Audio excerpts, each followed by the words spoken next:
Daniel Murira, Reverend, Kasisi, I thank God. Nashukuru Mungu. I want to take you to the book of Luke chapter 15 verse 11 to 24. Nataka tuende pamoja katika lugha mtakatifu mlango wa 15 aya 11 hadi 20. He then said, I will only read in English to save time.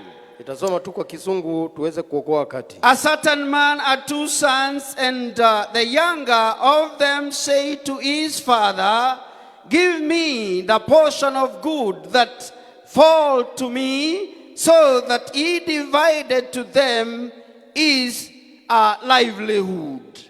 And not many days after, the younger son gathered all together and journeyed to a far country, and there he wasted his possession with the riotous living. But when he had spent all, there arose a severe famine in that land, and he began to be in want. Then he went and joined himself to a citizen of that country, and he sent him into his field to feed swine. And he would gladly have filled his belly with the pods that the swine ate, and no one gave anything to him. But when he had come to himself, he said, how many of my father's hired servants have enough bread to eat and to spare, and I perish with hunger? I will arise, I will go to my father. I will say to him, Father, I have sinned against you. I have sinned against God, and I am no longer worthy to be called your son. Make me like one of your servants, or of your hired servants. And he arose and he came to his father. But when his father saw him afar off, he had compassion on him, and he ran and he fell on his neck and kissed him. And the son said to his father, Father, he is alive again. He was lost, and now he is found. And they began to make merry. Let's pray. Our dear Heavenly Father, we are here before you. We depend on you today. We have come to your house. Speak to us, O Lord. God of heaven, I pray that you shall open our understanding, that we may hear what the Spirit is saying to the church today. Because I pray in Jesus' name. Amen. Amina. Restoration. You may call it new beginning. You may call it a second chance. You may call it starting again. You may call it do it again. Praise the Lord. Restoration may mean repent, return, recover, regeneration, redeem, refresh, kutia upya, revive, kufunuo, kuisha, samani, renew, kufanya upya, reorganize, kupanga tena, restoration, urejesho. That is what God is speaking to you today. Ndicho Mungu ananena kwako siku ya leo. We have seen a young man. Tumeona kijana mdogo. They were two. Walikuwa wawili. And the father was wealthy. Na baba yake alikuwa mwenye mali nyingi. Just like a few of you. Kama vile wengi wenu mlivyo. God has blessed you with the substance. Mungu amekubariki na mali. And with the children. Na watoto. And the African tradition.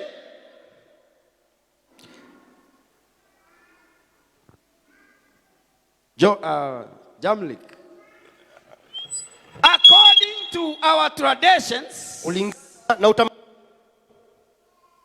the father gives inheritance. Baba upeana urithi.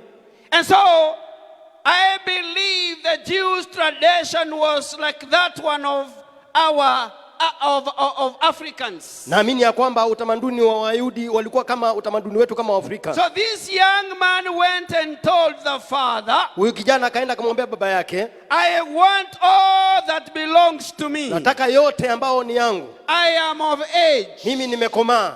I will marry when I want. Nitaoa wakati ambao nitataka. I will live where I want. Nitaishi mahali ambapo nataka mimi. I will befriend those whom I want. Ninaweza kufanya kila ambao nataka. Give me. Nipe.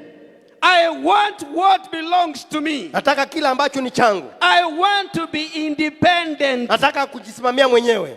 Hallelujah. Hallelujah. And this young man was given everything. Na kijana akapewa kila kitu. And he decided he will not be found around the homestead. Akaamua kwamba hatapatikana karibu na nyumbani. He decided he will not live around their people. Akaamua hataishi katikati ya watu wake. He didn't need to be bothered by anyone. Hataki kusumbuliwa na mtu yeyote. He thought the wealth that the father had given him was good enough. Alikuwa amepewa mali ambayo imetosha to sustain him, kumdumisha and keep him na kumhifadhi all his days. maisha yake yote. So he went away. Basi akaenda nje ya mbali. Hallelujah. Hallelujah. And when he looked at the wealth he had received from his father, alipoangalia ile mali ambayo alipokea kutoka baba yake, said, this is enough. Akasema hii imetosha. I can have girls. Naweza kuwa na I can have women. Naweza kuwa na wanawake. I can drink. Naweza nikalewa. I can move from party to party. Naweza toka kwa party moja makala moja kwenda nyingine. I can buy drinks. Tunaweza pata kanywaji na marafiki zangu wote. Kujimburudisha. And I can even live on hiring taxis or Uber. Naweza kaa nikiingia Uber na mangali ya kukondesha. This money is enough. Hiyo pesa imetosha. The Bible says he moved to a far country. Biblia inasema kwamba akaenda nchi ya mbali. Such that the father never knew where to find him. Baba yake hakujua mahali anaweza kumpata.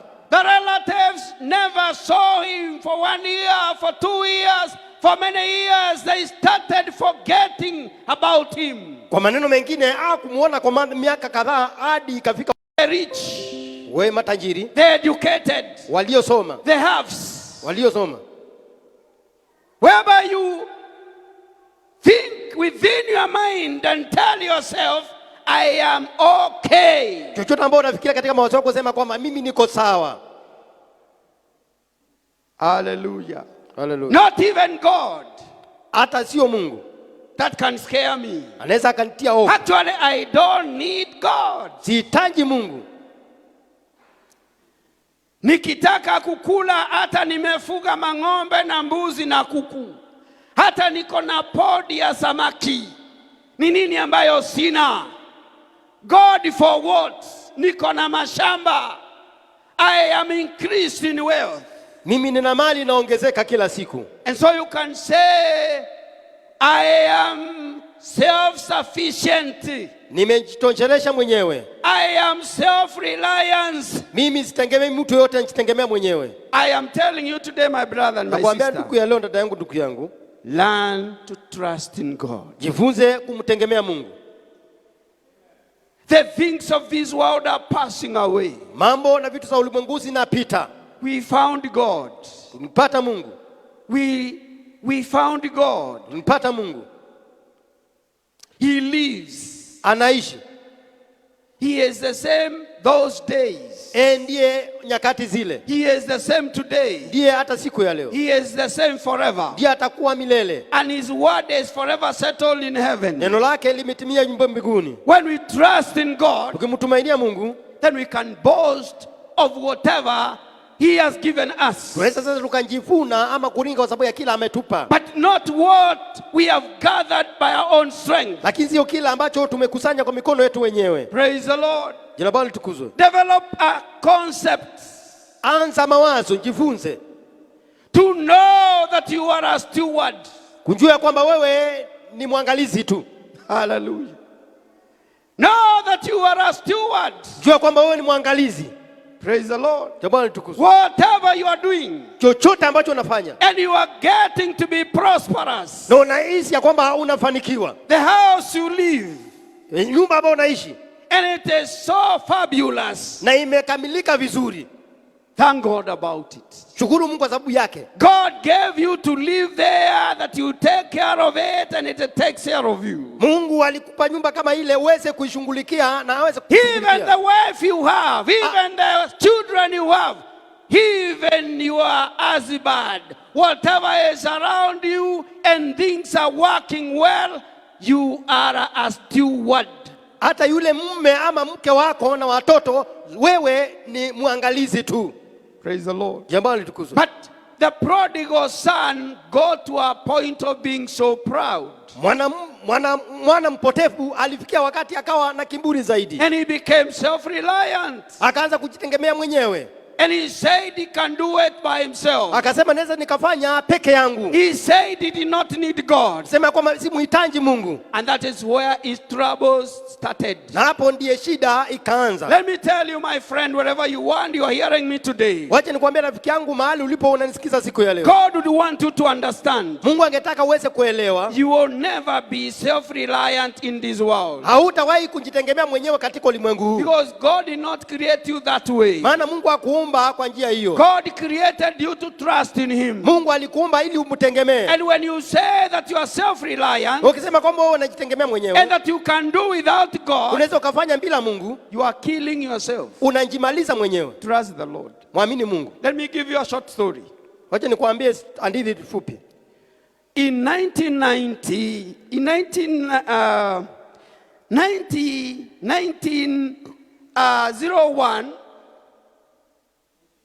1901 in Britain they started building a ship. Walianza ile meli fulani kujenga. They built a ship. Wakajenga ama wakatengeneza meli. And it took them 10 years. Ikachukua miaka 10. By 1912 it was complete. Mwaka wa 1912 ikakamilika. And on 10th April 1912 it took off. Tarehe 10 mwezi wa 4 ikapaa, ikaanza kufanya kazi. They called it white liner. Walikuwa naita white liner. They called it white liner. Waliita white liner. Of course that was a transport means. Ilikuwa ni ya kusafirisha. And it took off from Southampton headed to New York. Ikatoka huo mji ikielekea New York. It was 16 stories high. Ilikuwa 16 kwenda juu. 4 stories were underwater. 16 ilikuwa chini ya maji. And the rest you could see. Ingine ungeiweza kuiona. It was so magnificent. Ilikuwa ya kifahari. It was big. Ilikuwa kubwa. It had 4 engines. Ilikuwa na engine 4.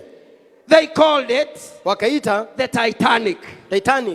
When they finished creating this or manufacturing or building the Titanic, wakati walimaliza kutengeneza hii meli Titanic, they said, wakasema, this is a great achievement. Hii ni kufaulu kwa ajabu. Britain has never done such a thing like this. Britain hawajifanya kitu kama hii. No other power in the world can come up with such a vessel. Hakuna nchi yoyote ingine ambayo inaweza kutengeneza chombo kama hiki. This is great. Hii ni kubwa, ni ajabu. It cannot sink. Haiwezi ikazama. Not even God. Hata Mungu mwenyewe can sink it. Anaweza ikaizamisha. Now that is how they destroyed their dream. Hivyo ndivyo tu waliangamiza maono yao. When they said that not even God that can sink it, wakati wasema tu hata Mungu mwenyewe hawezi akaizamisha, God had that. Mungu akasikia. Praise the Lord. Jina Bwana. So when God prospers you, wakati Mungu amekufanikisha, give him praise. Mpe sifa. Amen. Amen. Don't pride yourself and look around and boast because of what you have achieved. Kwa sababu kile ambacho wewe mwenyewe umefanya. They said not even God, wakasema sio hata Mungu, can sink it. Anaweza akaizamisha. So on 10th, basi tarehe 10 April 1912, mwezi wa 4 mwaka 1912, 2,000 crews or 2,000 people boarded the ship. Watu 2,000 wakaingia kwa ile meli. And it was so magnificent. Na ilikuwa ya ajabu sana. And the people who boarded the ship were the well-to-do. Wale ambao waliingia ile meli ni wale ambao wana mali mingi. The Afs. Praise the Lord. Sisi. And it had all sorts of pleasures that you could imagine. Ilikuwa na raha nyingi ambao wewe mwenyewe ungefikiria. So it set off. Ikaanza safari. Headed to the New York from Southampton. Ikitoka Southampton. Yeah. So what happened? Kile kilifanyika. There was a route for it created. Kulikuwa na njia ambayo inastahili kupitia. And it was moving very fast. Ilikuwa kwa mbio sana kwa kazi. According to those who manufacture, they have a name for the speed. It was moving at 22 knots. Ilikuwa inatembea kwa 22 knots. Now, for 3,000 years, kwa miaka not 1,000, for 3,000 years, kwa miaka 3,000, there's an iceberg that had built over the years. Kuna mfuko wa barafu ambao walikuwa wamejiumba mahali from the northern Atlantic. Katika northern Atlantic. And so within 2 years, katika miaka miwili, that iceberg cracked in between. Ule mfuko wa barafu ukakatika mara mbili. And it started drifting. Ikaanza kuondoka. And it was drifting every time. Ilikuwa inaondoka kila wakati. And so as it drifted, ilipoendelea kuondoka, in the night of 14th April 1912, tarehe 14 usiku huo, mwezi wa 4 1912, this iceberg that had drifted was getting closer and closer to the route of the Titanic. Ile barafu ambayo ilikuwa imekatika ikaanza kuteremuka ikielekea katika ile njia ya meli hiyo. And so that night, na basi usiku huo, on 15th April 2012, tarehe 15 mwezi wa 4 mwaka wa 1912, the Titanic made a match. Titanic ikakutana with that rock. Na hiyo mawe ama jiwe. And that rock ripped it from the first floor, second floor, third floor, fourth floor to fifth floor. Ikaingia katika hizo korofa zote. And therefore now you can imagine. Unaweza kufikiria. Water found its way into the Titanic. Ile viota njia katika Titanic. And the Titanic that they said not even God who can sink it. Titanic waliosema kwamba hata Mungu mwenyewe ndiye akaizamisha. It sank on 15th of April 1912. Ikasama mwezi wa 4 tarehe 15 mwaka wa 1912. It killed 1,500 people. Ikaua watu 2,500. Praise the Lord. Jamani tukuzwe. I said, nikasema, trust in the Lord. Tumainia Mungu. Praise the Lord. Jamani tukuzwe. When the prodigal son refused to trust in the Lord, wakati mwana mpotevu alikosa kumtumainia Mungu, he was nearly dying. Alikuwa karibu afe. Thank God. He repented. Alitubu. Thank God he came back to himself. Shukuru Mungu alijirudia mwenyewe. Thank God he returned home. Shukuru Mungu alirudi nyumbani. There is a second chance. Kuna nafasi ya pili. For you who have been feeling Kwako ambao umekuwa kiizi, that you can use your body the way you want. waweza kutumia mahali vile unataka. That you can use your money the way you want. Waweza tumia pesa yako vile ambao unataka. That you can treat people the way you want. Waweza familia watu vile ambao unataka. That you don't even need God. Hata uhitaji Mungu. Praise the Lord. Jabali tukuzwe. My message to you today. Ujumbe wangu kwako leo. Learn to trust in God. Funze kumtumainia Mungu. Keep it simple. Iweke tuko wazi. Praise the Lord. Point number 2. Alama ya pili. Acknowledge your sin. Tambua dhambi zako, makosa yako. In verse 18, aya 18, the same chapter of 15, Luke 15:18. Mlango ule tu wa 15 aya 18. This young man said, I have sinned against you, Father, and against God. Nimekosa juu ya baba na mbele za Mungu. He came back to himself. Akajirudia. He repented of his pride. Akatubu kwa kiburi chake. He humbled himself. Akanyenyekea.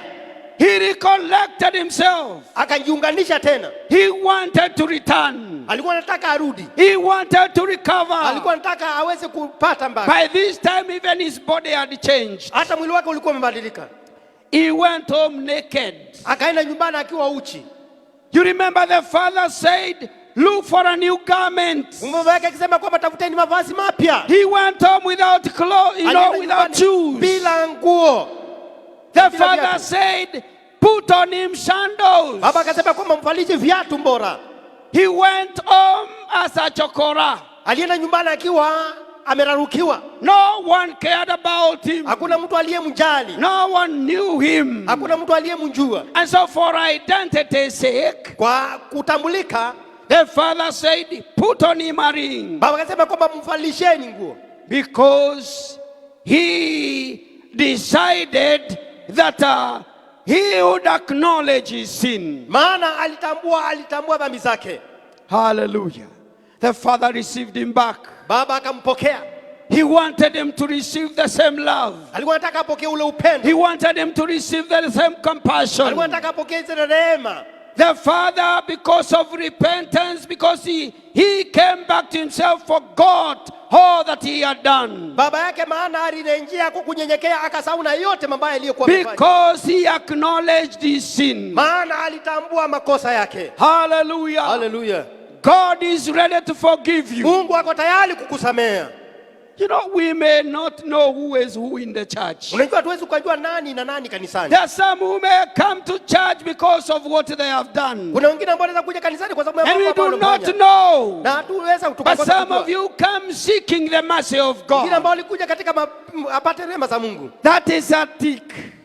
When you come to seek God's mercy, ukija kutafuta rehema za you Mungu, will find it. Utaipata. You will find God's mercy. Utapata rehema za Mungu. Because his compassion maana rehema never ends. Hazina mwisho. His compassion never ends. Rehema za Mungu hazina mwisho. His mercies are new every day. Rehema zake ni mpya He kila is siku. looking for a people who are seeking for the same. Anatafuta wale ambao wanatafuta wapate rehema. Hallelujah. Hallelujah. The prodigal son acknowledged his sin. Mwana mpotevu akatambua makosa na dhambi zake. A story is told. Na tunaambiwa, a story is told. Kuna hadithi inasema, two young men were working in a big hotel. Majamaa wawili walikuwa wanafanya kazi kwa hoteli kubwa. Na walikuwa na kaa karibu na zile kuku za Omaa. Zile makuku zinawekwa kwa deep freezer. Sasa huyu kijana mmoja akasema, kwangu hakuja kuliwa kuku for a long time. So today I will carry one. Leo nitabeba moja. So he took one of those kukus that were there. Akachukua moja ya zile kuku zilikuwa pale. And he hid it. Akaficha kwa koti yake. And he told his neighbor. Akaambia jirani yake, wewe ingia job, mimi wacha nikimbie home. Huh? But the other one had seen what he had done. My brother, let's go together. The other one had what he had done. And so he told him, Akamwambia, you have stolen a chicken. umeiba kuku. I have seen you. Nimekuona. I will report you to the manager. Nitakuripoti kwa manager. He told him, please don't. Akamwambia, tafadhali Unaona vile job zimekosa wewe. usiniseme tafadhali nitafutwa kazi. He told him, Akamwambia, then return the apron. basi rudisha ile koti Now urudi shift. na uende shift. So the other one went home because now this other one is fearing. Huyu mwingine maana anaogopa. Jamlek anaogopa nitamripoti ameiba kuku. Manyara anaogopa nitasema. Amen. So he was left working. Akaya akifanya kazi. And he continued until the shift was over. Akaendelea hadi zamu yake kaisha. So he came. Akaja. He told him, okay, it's okay now. Akamwambia ni sawa sasa. He told him, remember the chicken. Akamwambia kumbuka ile kuku. Ulimba. So however he was tired, he had to continue. Alikuwa anaendelea kila wakati. Because he feared that he would be reported. Maana alikuwa anaogopa ya kwamba atasemwa. Now the third shift, usiku, the third shift ya tatu, yani zamu ya tatu, he got too tired. Akachoka. He came and told him, remember the chicken? Remember the chicken? The third shift, he went back to himself. Akanjirudia. And he said, akasema, siniko na mapeni. I have got money. I will go to the manager. Nitaenda kwa manager, mkurugenzi.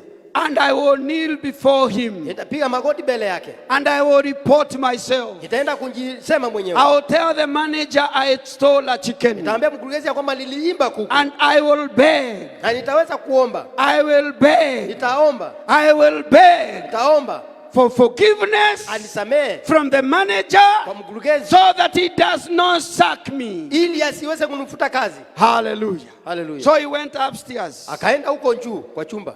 And he found the manager. Akapata mkurugenzi.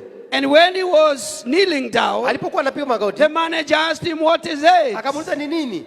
He told him, I stole a chicken. Niliimba kuku. And here is the money. Na hapa ni pesa nilipe. I am extremely sorry. Mimi ninaomba msamaha. Absolutely. Ninaomba msamaha. I will never repeat. Sitawahi rudia hayo tena. Please. Tafadhali. Forgive me. Nisamehe. Here is the money. Hapa ndiye pesa. He is kneeling down. Anapiga magoti.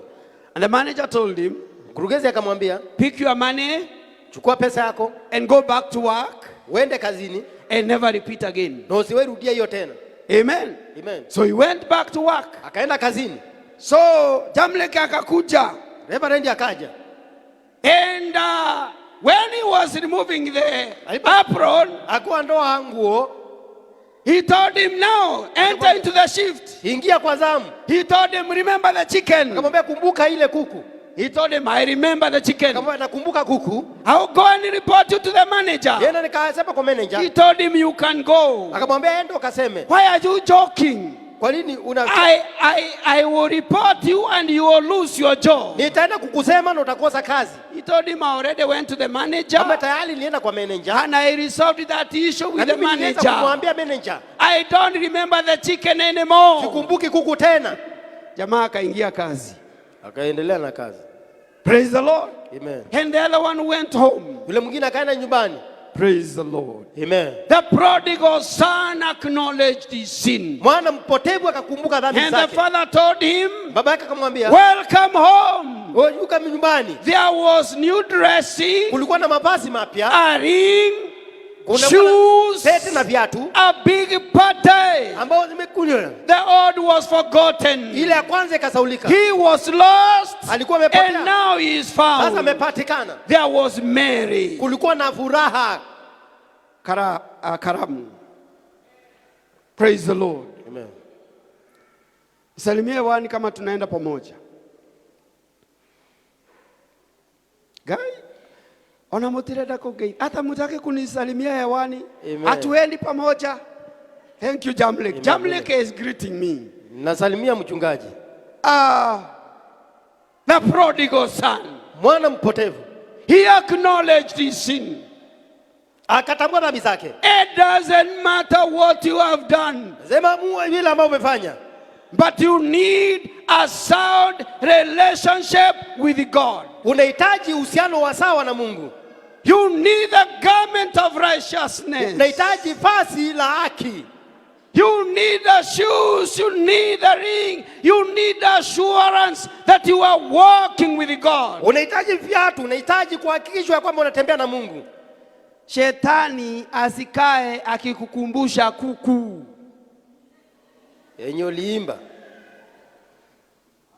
Are we together? Amen. Mkinyamaa hivyo ni kumaanisha mumepotea ama munasikia? Tunasikia.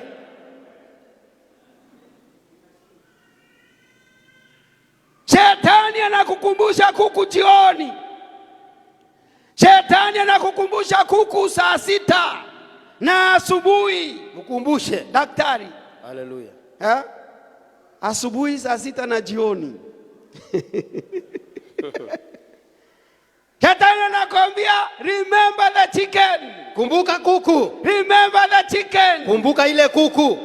My brother, ndugu yangu, I told you you can return. Nilikwambia unaweza ukarejea. You can repent. Unaweza ukatubu. You can recover. Unaweza ukapata tena. You can regenerate. Unaweza ukafanyika upya. You can revive. Unaweza ukainua tena. Hallelujah. Hallelujah. You can start again. Unaweza ukaanza upya. Amen. Amen. God is waiting. Mungu anangojea. God is waiting. Mungu anangojea. Jesus paid the price for the chicken. Yesu alilipa gharama ya kuku. Hallelujah. Hallelujah. Just go before God and tell him, I repent. Enda mbele za Mungu mwambie kwamba natubu. Acknowledge your sin. Tambua dhambi zako. Point number 3. Alama ya 3. Repent. Tubu. Allow God to make you. Ruhusu Mungu akufanye. Allow God to make you. Achia Mungu akufanye. There is a point of people telling and saying, give me, kwambia Mungu, give me, give me. Nipe, nipe, nipe. Praise the Lord. Jamani tukuzwe. God is happy with that person who will go with an attitude of telling him, make me. Mungu anapenda walio na tabia kwenda mbele zake na moyo kwamba nifanye. Repent. Tubu. The prodigal son accepted. He is vulnerable, unworthy, desperate. Mwana mpotevu alikubali hali yake ya kuwa na udhaifu. And he went to the father saying, make me. Akaenda kwa baba akamwambia kwamba nifanye. I have sinned. Nimetenda dhambi. Before God and before you. Mbele za Mungu wa mbingu na mbele yako. Praise the Lord. Jamani tukuzwe. If you go to God with that attitude of repentance. Ukienda mbele za Mungu na hiyo tabia ya kutubu. Today God says come. Leo Mungu anasema kwamba kuja. Come. Kuja. Come. Kuja. Come. Kuja. Praise the Lord. Jamani tukuzwe. You know, the father went and embraced the son. Baba alienda akamkumbatia mwana. However dirty he was. Haijalisha alikuwa na matambara kiasi. However thin he was. Vile alivyokuwa. However disfigured he was. Vile ambao alikuwa mbaya. He was actually disfigured. Hata alikuwa amerarukiwa. Alikuwa amepoteza mdole. Alikuwa amekonda sana. Even the villagers hawakuwa wanamjua. Hakuna hata mtu alimsalimia. Alikuwa amerarukiwa. Na alipokuwa akitembea, baba yake alionea mbali. Hakukuwa na mtu karibu wa kumkumbatia ama kumwambia karibu. Take for example, his name was John. No one cared about him. Hakuna mtu aliyemjali. But the Bible says the father saw him afar off. Inasema kwamba baba yake akamwona kwa mbali. And everything stopped. Na kila kitu ikasimama. And he started walking against him along the path. Akaanza kumkaribia. Praise God. Jabali tukuzwe. When he came, alipomfikia, the Bible says he fell on his neck. Biblia inasema kwamba akamkamata shingoni. He kissed his son. Akambusu mwana wake. And he told him, come. Akamwambia kuja. Welcome home. Karibu nyumbani. He said, my son was lost. Mwana wangu alikuwa amepotea. But now he is found. Lakini amepatikana. God says come. Mungu anasema kwamba kuja. Doesn't matter what amount of sin you have sinned. Haijalishi ni dhambi kiasi gani umetenda. It doesn't matter the description of your sin. Haijalishi maelekezo ya dhambi zako. God says come. Mungu anasema kwamba kuja. Because Jesus has paid the price of the chicken. Maana Yesu ametoa ama amegharimia ile gharama ya kufa. Your sin has been paid for. Dhambi zako zimelipiwa. Your sin has been pardoned. Zimesamehewa. Hallelujah. And Jesus says in chapter 19 verse 10. Na Yesu anasema katika Luka 19 verse 10. Aya 10. For this reason, kwa sababu hii, I have come. Nimekuja to seek. Kutafuta. Hallelujah. To seek and find. Kutafuta that which was lost. Na kupata kile ambacho kilipotea. Are you here and you feel that you are lost? Je, uko mahali hapa na unahisi ya kwamba umepotea? Jesus says come. Yesu anasema kwamba kuja. Repent. Tubu. And you will be received. Na utapokelewa. Now time will not allow me to give you another story. Muda hautaniruhusu niwape hadithi nyingine. But that can be for another day. Lakini inaweza kuwa ni wakati mwingine. There is a son here called Paco, but let's not talk about that. Tusiongee juu ya huyo. Point number 4. Alama ya 4. Submit yourself to God. Nyenyekea kwa Mungu. Verse 19, the same chapter 15. Aya 19 ule mlango tu wa 15 Luka. Jesus says, Yesu anasema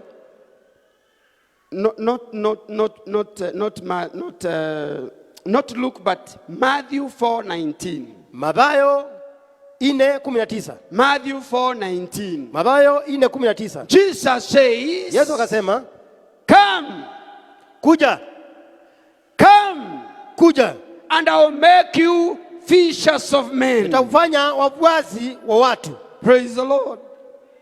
And then in John 20:21 he says, Yohana 20:22 anasema, as my Father sent me, kama vile baba yangu alivyonituma, even so send I you. pia mimi nawatuma. When Jesus looks at you, church, Wakati Yesu anakutazama kanisa, when Jesus looks at you, my brother, my sister, wakati Yesu anakutazama ndugu yangu, dada yangu, he tells you come. anakuambia kuja. Come. Kuja. Doesn't matter your traditions. Haijalishi kabila lako. Doesn't matter your gender. Haijalishi wewe ni wa jinsia It gani. doesn't matter your history. Haijalishi hadithi yako ulionayo. Doesn't matter your academic background. Haijalishi elimu yako. Doesn't matter your language. Haijalishi lugha yako. Hata kama wewe ni Mkamba, hata kama wewe ni Mgikuyu, anasema come. Anasema kuja. Praise the Lord. Jina Bwana litukuzwe. I will make you. Nitakufanya. When the prodigal son came back to himself, wakati mwana mpotevu alijirudia mwenyewe, he said, I'll tell my father to make me. Sema nitaambia baba yangu anifanye.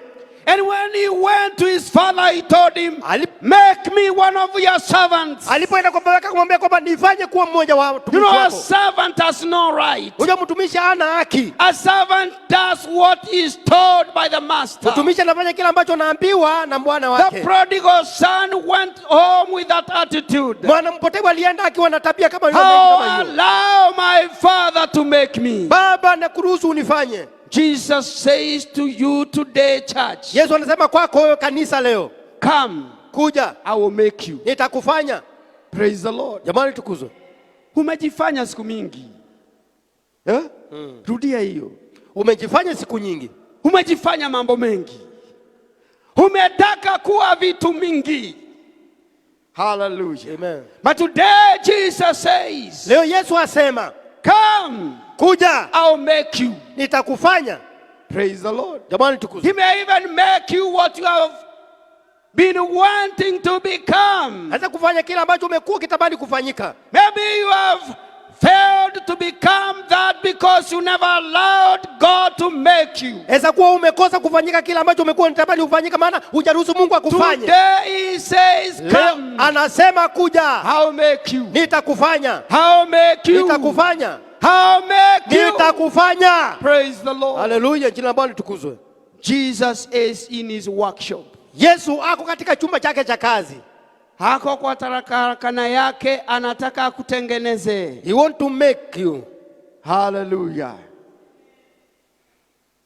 There was a hit, there was a song that was done by some young men. Kuna wimbo ulimbwa na kijana mmoja inasema seremala what? Nipige randa. Fundi wa bao. Yeah. Nipige randa. Yes. Fundi wa mbao. Niwe sembamba. Nipige randa. Umetulia upigwe randa. He says come. Asema kuja.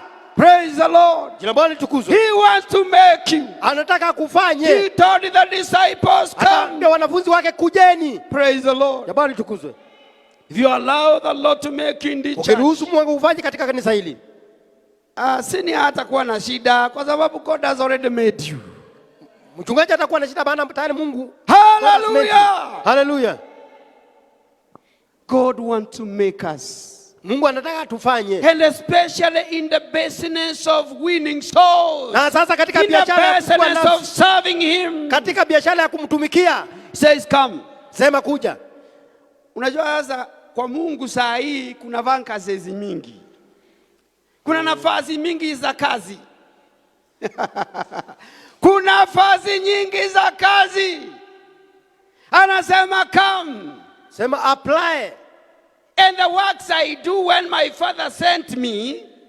Na kama mambo inafanya Mungu akinituma. Zile kazi nimekuwa nikifanya baada ya kutumwa na Mungu. Nitawapea hizo kazi mufanye. Yesu asema kwamba majukumu ambayo nimepewa na Mungu niwape, nitawapa nyinyi. Amen. Nisalimie wali kama tuko pamoja. Hallelujah. Amen. Amina. He want to send you. Anataka kutume. After doing all that, baada ya kufanya mambo hayo yote, you need deliverance. Unahitaji ukombozi. You need deliverance. Unahitaji ukombozi. So let me, as I finish, talk about deliverance. Wacha nikitamatisha niongee ama nizungumzie juu ya ukombozi. This is point number 5. Hii ni alama ya 5. And Jesus does deliverance instantly. Yesu anafanya ukombozi mara moja hapo hapo. You don't need to come here na utoe makamazi kwa pulpit uchafue na unaona vile iko safi. In the spirit the Lord will set you free and deliver you. Atakuweka huru na kukomboe. You don't have to roll on the ground. Sio lazima waanguke upingilite kwa He will deliver you today. Atakukomboa leo. Because his word is powerful. Maneno lake ni lenye nguvu. It is more powerful than any two-edged sword. Ina uwezo mkali kuliko upanga wa mwili. It cut into the marrow and into the bones. Inatenganisha hata mafupa. It is the discerner of the issues or the intents of the spirit. Inatambua mambo yaliyofichwa katika roho. Jesus will deliver you today. Yesu atakukomboa siku ya leo. Hallelujah. Hallelujah. He will deliver you. Atakukomboa. He will deliver you. Atakukomboa. You know what holds you back. Haujui kile kimekushikilia. You know what holds you back. Unajua kile kimekushika mata. Unajua ni nini imekufunga. Unajua kama ni uongo kidogo kidogo imekufunga. It is lies you know what has bound you.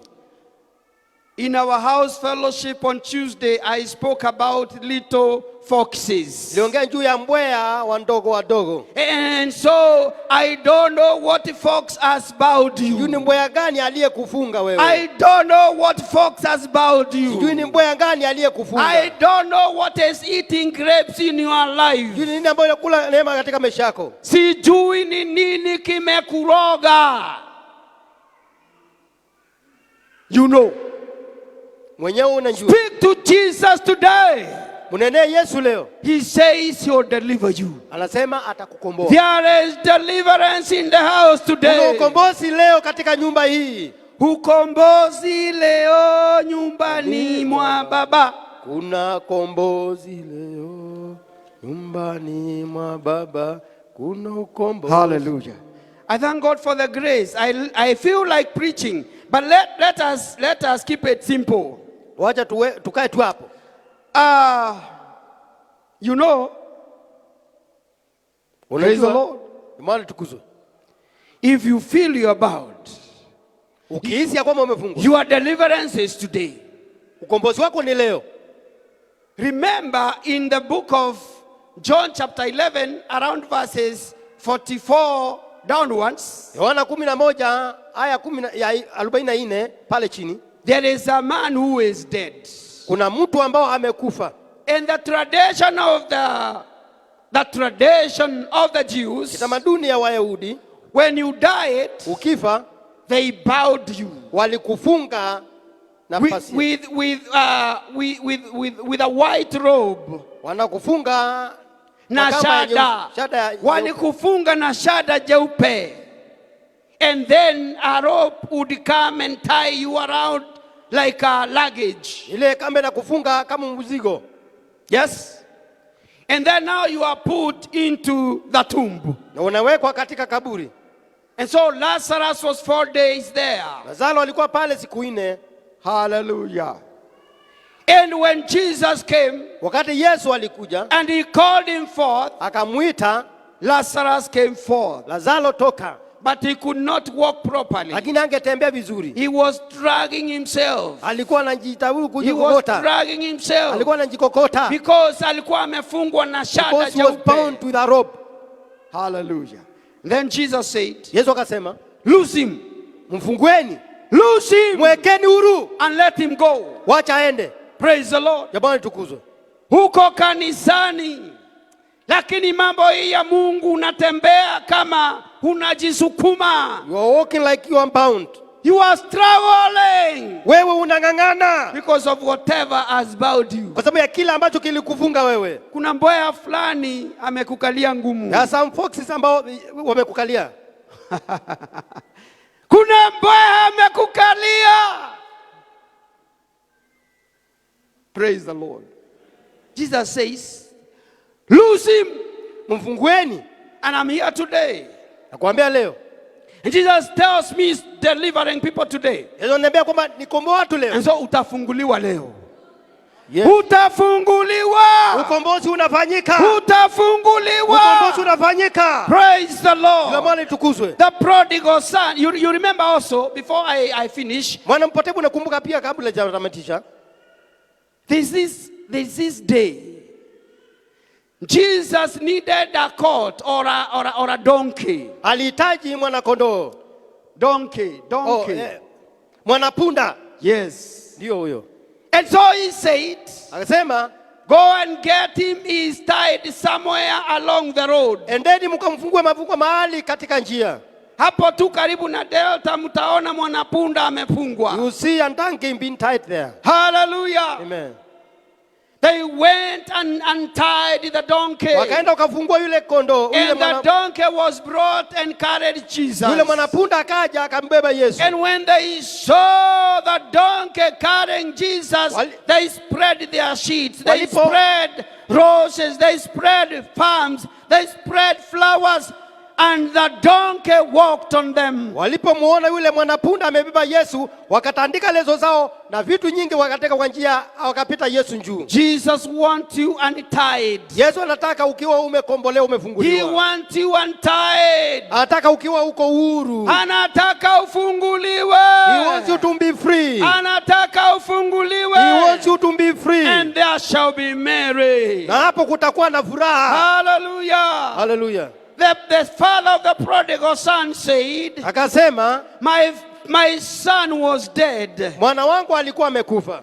Now he is alive. Sasa yuko hai. My son was lost. Mwana wangu alikuwa amepotea. Now he is found. Sasa amepatikana. Bring clothes. Leteni manguo. Bring shoes. Leteni viatu. Bring a ring. Leteni pete. Bring a fatted cow. Leteni, let us make merry. Ndama aliyenona aweze kufurahia. Joy in this church. Kutakuwa na furaha katika kanisa hili. Because Jesus is going to lose so many of you. Maana Yesu atafungua wengi wenu. We shall be merry of what God can do. Kutakuwa na furaha ya kile Mungu amefanya. We shall be merry of what God can do. Kutakuwa na muslimu kwa furaha kwa Mungu amefanya. Trust the Lord. Mwamini Mungu. Acknowledge your sin. Tambua dhambi zako. Repent. Tubu. Submit to God. Jiachilie kwa Mungu. Get delivered. Kombolewa. And Jesus says, Yesu akasema, come for your deliverance. Kuja ni kwa ajili ya ukombozi wako. I want to pray. Let's stand up. Tusimame. Let's stand up together. Tusimame pamoja. Hallelujah. Let's stand up. Juguna, kindly come again and help me. I want us to go before God. Hanza kujisunguza. Hanza kujisunguza. Search yourself. Search yourself. Jichunguze. Nimbo ya gani amekufunga? Who is bound to? What kind of rope has tied you? What kind of rope has tied you? Sana gani iliye kufunga? Hallelujah. Hallelujah. Quickly, kindly. Tababali kwa haraka. I want us, just close your eyes. Funga macho yako. The Holy Spirit is in the house. Roho Mtakatifu yuko katika nyumba hii. Jesus wants to deliver people. Yesu angetaka kukomboa watu. Hallelujah. Hallelujah. Jesus wants to deliver people. Yesu angetaka kukomboa watu. Talk to Jesus. Unene Yesu. Tell Jesus where you feel you're bound. Ambia Yesu mahali unasikia kwamba umefungwa. Begin asking your deliverance now. Anza kuomba ukombozi wako sasa. Begin asking your deliverance now. Anza kuuliza ukombozi wako sasa hivi. Everything is possible. Kila kitu inawezekana. Everything is possible. Kila kitu inawezekana. Everything is possible. Kila kitu inawezekana. I want you to go before God. Nataka uende mbele zake Mwenyezi In Mungu. that attitude. Na hiyo tabia. Believing kwamba inawezekana. Na hiyo nia kwamba inawezekana. Inawezekana. Inatujua kwamba inawezekana. It is possible. Hallelujah. Yote yawezekana. Juguna. Yes. Kwa imani yote yawezekana. You sing it but closing your eyes and meditating. Think about that wolf. Think about that rope. What has tied you? You are asking for your deliverance. You are asking for your deliverance. You have seen it as important to trust in the Lord. You feel you've been prodigal, but Jesus is today ready to receive you. Yawezekana. Yote yawezekana. Yote yawezekana.